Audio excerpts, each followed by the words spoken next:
எல்லாருக்கும் வணக்கங்க. இன்றைக்கி நம்ம ஈரோடு அம்மாச்சி சமையல் கிச்சனில் என்ன பண்ண போகிறோம் அப்படின்னு பார்த்தீங்கன்னா, ஒரு சூப்பரான ஒரு மட்டன் பிரியாணி செய்யலாம். இந்த மட்டன் பிரியாணி நல்ல ஹோட்டலில் கிடைக்கிற மாதிரி, அதாவது முஸ்லீம் வீட்டிலலாம் செய்கிற மாதிரியே நம்ம இந்த பிரியாணியை நல்லா சூப்பராகவும் நல்லா சுவையாகவும் செய்யலாம். இதை எப்படி செய்யலான்னு பார்ப்போம் வாங்க. நம்மளோட சேனலில் சப்ஸ்கிரைப் பண்ணாதவங்க சப்ஸ்கிரைப் பண்ணிக்கோங்க. சமையல் குறிப்புக்கள்லாம் உடனே உங்களுக்கு வேணும்னு நினச்சிங்கன்னா பக்கத்தில் இருக்க பெல் பட்டனை அழுத்தி வச்சுக்கோங்க. அப்படியே ஃபேஸ்புக், இன்ஸ்டாகிராம், ஷேர் சேட்டை ஃபாலோ பண்ண மறந்துடாதீங்க. பாருங்கள், இப்போ நான் என்ன பண்ணியிருக்கேன் அப்படின்னு பார்த்தீங்கன்னா, 1.5 கிலோ அளவுக்கு பாஸ்மதி ரைஸும் 2 கிலோ அளவுக்கு மட்டனும் நான் போட்டு இன்றைக்கி செய்கிறேன். அரிசியோட மட்டன் வந்து கொஞ்சம் ஜாஸ்தி இருந்தால் நமக்கு எடுத்து சாப்பிடும் போது மட்டன் நிறைய இருக்க மாதிரி இருக்கும். நீங்கள் ஈக்குவலாக போட்டிங்க அப்படின்னா உங்களுக்கு கம்மியாக இருக்கும். 200 ml அளவுக்கு எண்ணெய், கடலெண்ணெய் இருக்குது, அதை ஊற்றிக்கலாம். 2 ஸ்பூன் அளவுக்கு நம்ம நெய் போட்டுக்கலாம். பாருங்கள், இதில் ஒரு 7 பட்டை எடுத்து வச்சுருக்கேன். 2 பிரியாணி இலையை இந்த மாதிரி பிச்சுட்டு போட்டுக்கலாம். அன்னாச்சி மொக்கு 2 பீஸ் போட்டுக்கலாம். ஒரு 12 கிராம்பு போட்டுக்குவோம். ஒரு 15 ஏலக்காய்.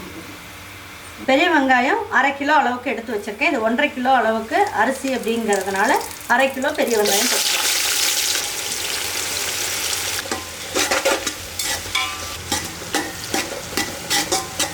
இதுக்கு தேவையான அளவுக்கு உப்பு போட்டுக்கலாம். இந்த வெங்காயம் வந்து நல்லா செவக்க வதங்கிடணும். வதங்கினா தான் டேஸ்ட்டு வந்து நல்லா சூப்பராக இருக்கும். இன்றைக்கி நம்ம தம் பிரியாணி செய்கிறதுனால நம்ம வந்து இந்த மாதிரி சாதத்தை வடித்து போட்டு செஞ்சோம்னா நமக்கு நல்ல ஒரு முஸ்லீம் வீட்டில் போய் நல்ல ஒரு பிரியாணி சாப்பிட்ட மாதிரியும் ஹோட்டலில் சாப்பிட்ட மாதிரியும் இருக்கும். பாருங்கள், இதை நல்லா வதக்கிட்டோம். பாருங்கள், இப்போ நான் இதில் என்ன பண்ணியிருக்கேன், 300 கிராம் அளவுக்கு பூண்டும் 250 கிராம் அளவுக்கும் இஞ்சியும் எடுத்துகிட்டு நம்ம வந்து என்ன பண்ணியிருக்கேன், தோலெல்லாம் எடுத்துகிட்டு நான் நல்ல பேஸ்ட்டு மாதிரி அரைச்சி எடுத்து வச்சுருக்கேன். இதையும் இதில் போட்டுக்கலாம்.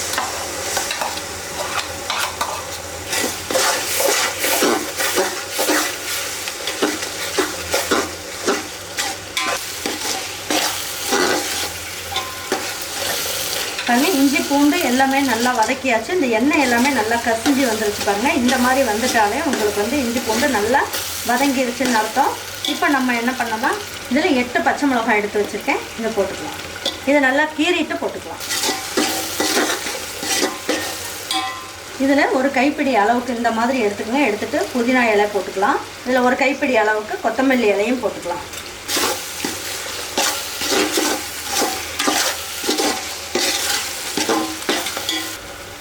ரெட் சில்லி பவுடர் 2 ஸ்பூன் அளவுக்கு போட்டுக்கலாம். நல்லா வரும்.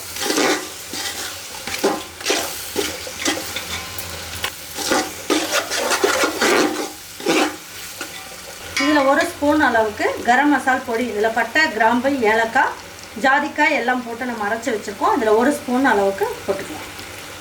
250 ml அளவுக்கு நம்ம தயிர் ஊற்றிக்கலாம்.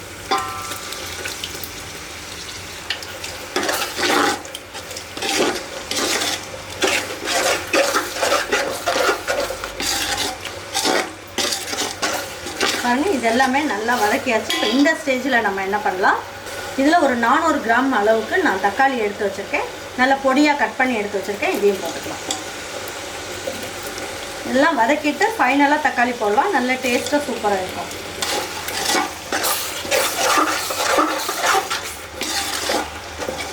இதுலேயே ஒரு பிஞ்ச் அளவுக்கு கேசரி பவுடர் போட்டுக்கலாம், ரெட் கலரு. அப்போ தான் கடையில் கிடைக்கிற மாதிரியே நமக்கு கிடைக்கும். வேணாம் அப்படின்றவங்க அவாய்ட் பண்ணிக்கலாம்.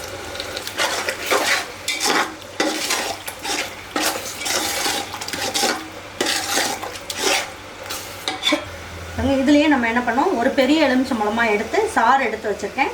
இது விதை இல்லாமல் போட்டுக்கங்க.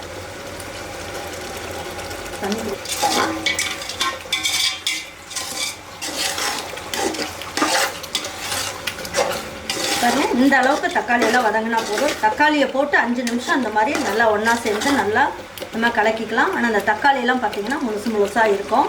சாப்பிடும்போது உங்களுக்கு எல்லாம் அந்த தக்காளி இந்த மட்டனில் வேகும் போதே எல்லாம் ஒன்றா சேர்ந்து நல்லா வெந்துடும். இப்போ நம்ம வந்து எல்லா மட்டன் பிரியாணிக்கும் நம்ம என்ன பண்ணுவோம், மட்டனை போட்டு நல்லா வதக்கிடுவோம். ஆனால் இதுக்கு வந்து நீங்கள் மட்டனை வதக்க வேண்டியது கிடையாது. இப்போ நம்ம எவ்வளோ அரிசி எடுத்துருக்கோம் அப்படின்னு பார்த்தீங்கன்னா, இந்த டப்பாவில் பார்த்தீங்கன்னா 1.5 கிலோ அளவுக்கு நான் வந்து பாஸ்மதி ரைஸ் எடுத்து வச்சுருக்கேன். இப்போ நான் இதில் வந்து நம்ம தம் பிரியாணி அப்படிங்கிறதுனால இந்த கப்புலேயே நான் வந்து 2 கப் அளவுக்கு தண்ணி ஊற்றிக்கிறேன்.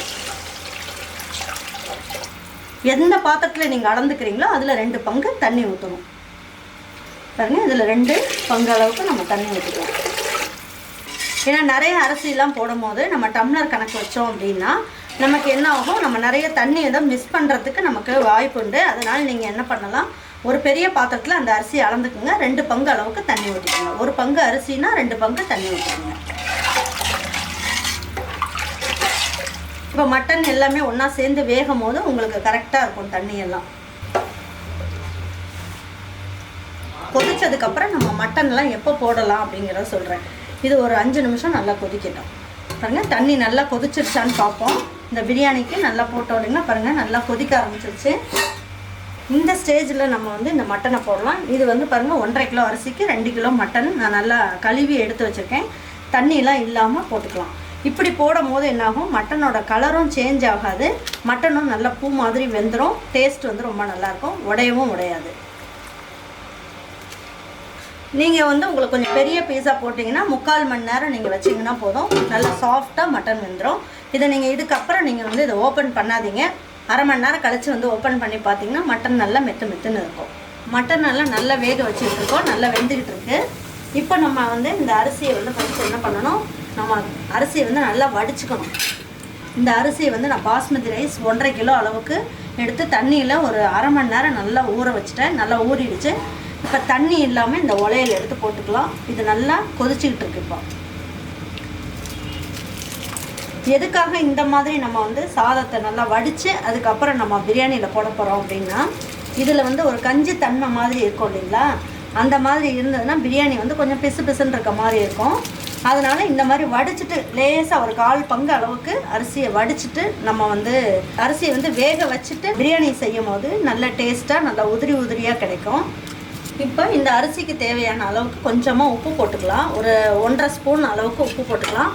உப்பு போட்டுட்டோம் அப்படின்னா நமக்கு இது வேகும் போது இந்த அரிசியெல்லாம் ஒரு டேஸ்ட் இல்லாமல் போயிடும் இல்லைங்களா, அந்த மாதிரி இல்லாமல் நல்லாயிருக்கும். இது ஒரு 5 நிமிஷத்துலேயே உலை நல்லா கொதிச்சுட்டு நம்ம அரிசி போட்டிருக்கிறதுனால ஒரு 5 நிமிஷத்துலேயே இது வந்து நல்ல ஒரு பாதி அளவுக்கு வெந்துடும். வெந்ததுக்கப்புறம் சாதத்தை தனியாக வடித்து எடுத்துக்கலாம். இது மூடிலாம் வைக்க வேண்டாம், இது ஓப்பன் பண்ணியே வேகட்டும், சீக்கிரமாக வெந்துடும். இது பாருங்கள் நல்லா வெந்துருச்சு. நல்லா சாதமும் நல்லா நீளமாக இருக்குது. அப்போ தான் நமக்கு தம் போடும் போது உங்களுக்கு கரெக்டாக இருக்கும். இந்த பக்குவத்தில் எடுத்திங்கன்னா தான் கரெக்டாக இருக்கும். இப்போ இந்த தண்ணியெல்லாம் வடிச்சிடலாம். இப்போ இந்த மாதிரி ஒரு வடி வச்சுக்கோங்க. வடி வச்சுட்டு எடுத்து இதில் ஊற்றிக்கலாம். இதே மாதிரி எல்லாத்தையுமே நம்ம வடிச்சுட்டு உங்கள்கிட்ட காட்டுறேன். பாருங்கள் நல்லா உதிரியாக பாதி அளவுக்கு நல்லா வெந்துருச்சு. இப்போ வடித்து தனியாக வச்சாச்சு. இப்போ மட்டன் நல்லா வெந்துருச்சான்னு பார்க்கலாம். மட்டன்லாம் நல்லா வெந்துருச்சு.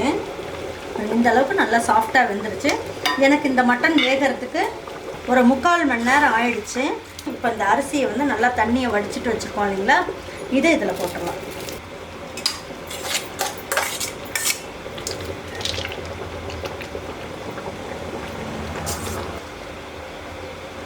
லேசாக அப்படி கிண்டி விட்டுக்கலாம்.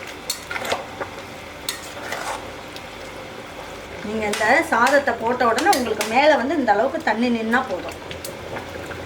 இது ஒரு 5 நிமிஷத்துக்கு இதெல்லாம் ஒன்றா சேர்ந்து நல்லா வேகட்டும். பாருங்கள் இப்போ நல்லா வெந்துருச்சான்னு பார்க்கலாம். தண்ணியெல்லாம் பாருங்கள் நல்லா ஆயிடுச்சு. லேசாக அந்த மாதிரி பெரட்டி விட்டுக்கலாம், ரொம்ப நேரம் பெரட்ட வேண்டாம்.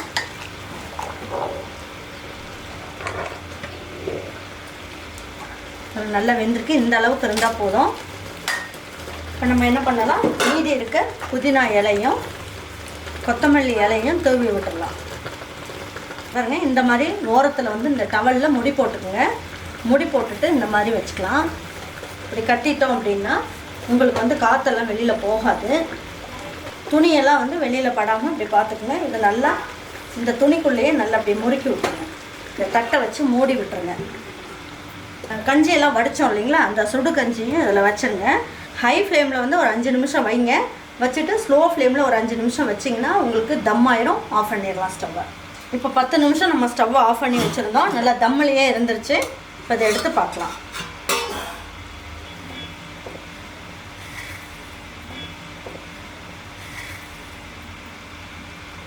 பாருங்கள் சூப்பராக பிரியாணி வந்து நல்லா உதிரியாக ரொம்ப அருமையாக வந்திருக்கு. இதே மாதிரி ஒரு மட்டன் பிரியாணியும் செஞ்சு உங்கள் வீட்டில் இருக்கவங்களுக்குலாம் செஞ்சு கொடுங்க. செஞ்சு கொடுத்துட்டு அவங்களுக்கெல்லாம் பிடிச்சிருந்ததுன்னா லைக் பண்ணுங்கள், ஷேர் பண்ணுங்கள், சப்ஸ்கிரைப் பண்ணுங்கள், மறந்துடாமல் கமெண்ட்ஸ் பண்ணுங்கள். தேங்க்யூ ஃபார் வாட்சிங் ஈரோடு அம்மாச்சி சமையல். தேங்க்யூ.